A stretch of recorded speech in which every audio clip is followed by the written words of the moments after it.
నీ జీవితంలో జరిగిన ఆ నష్టం నిజంగా నష్టమేనా? లేక అది నీకు కనిపించకుండా నీ జీవితాన్ని మార్చే ఒక తలుపు తెరిచిందా? ఒకసారి ఊహించు. నువ్వు ఎన్నో సంవత్సరాలు కష్టపడి సంపాదించిన ఉద్యోగం ఒక్క క్షణంలో చేతుల్లోంచి జారిపోతుంది. నీకు అత్యంత దగ్గరైన వ్యక్తి ఏ మాట చెప్పకుండా నీ జీవితంలో నుంచి వెళ్ళిపోతాడు. నువ్వు ఎన్నో రోజులుగా ఎదురు చూసిన అవకాశం నీ కళ్ళ ముందే మూసుకుపోతుంది. ఆ క్షణంలో ప్రపంచం మొత్తం నీకు వ్యతిరేకంగా మారిపోయినట్టుగా అనిపిస్తుంది. నీ మనసులో ఒక ప్రశ్న మాత్రమే మిగులుతుంది. నాకే ఎందుకు ఇలా జరుగుతుంది? కానీ నీకు తెలియని ఒక రహస్యం ఉంది. కొన్ని ముగింపులు నిజానికి ముగింపులు కావు. అవి కాలం దాచిన ప్రారంభాలు. 1000 సంవత్సరాల క్రితం కురుక్షేత్రంలో అర్జును కూడా ఇదే ప్రశ్న అడిగాడు. కృష్ణ, నేను ఎందుకు పోరాడాలి? అప్పుడు కృష్ణుడు ఒక మాట అన్నాడు. కాలహ అస్మి, నేనే కాలాన్ని. ఆ మాటలో ఒక గొప్ప నిజం దాగి ఉంది. మన ముందున్న తలుపు మూసుకుపోతే అదే ముగింపు అనిపిస్తుంది.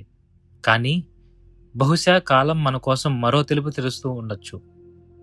ఒక వ్యక్తి ఎన్నో సంవత్సరాలు ఒకే ఉద్యోగం కోసం కష్టపడ్డాడు. ఒకరోజు అతన్ని తొలగించారు. ఆ రాత్రి అతనికి అనిపించింది, నా జీవితం అయిపోయింది. కానీ కొన్ని నెలల తర్వాత అతనికి అంతకంటే మంచి అవకాశం దొరికింది. అప్పుడు అతనికి అర్థమైంది, తాను కోల్పోయింది ఉద్యోగం మాత్రమే అని. కాలం అతని జీవితంలో కొత్త అధ్యయనాన్ని మొదలుపెట్టింది. అందుకే నీ జీవితంలో ఏదైనా కోల్పోయావా? ఎవరైనా నిన్ను వదిలి వెళ్ళారా? ఏదైనా అవకాశం జారిపోయిందా? అయితే అదే ముగింపు అనుకోకు.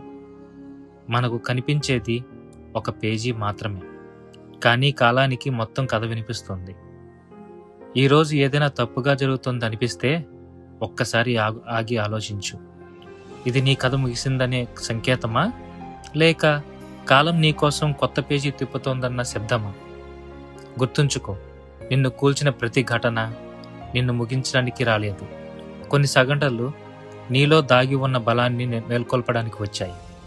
నిన్ను వదిలి వెళ్ళిన ప్రతి వ్యక్తి నీ విలువను తీసుకెళ్లలేదు. నిన్ను కోల్పోయింది వాళ్లే కావచ్చు.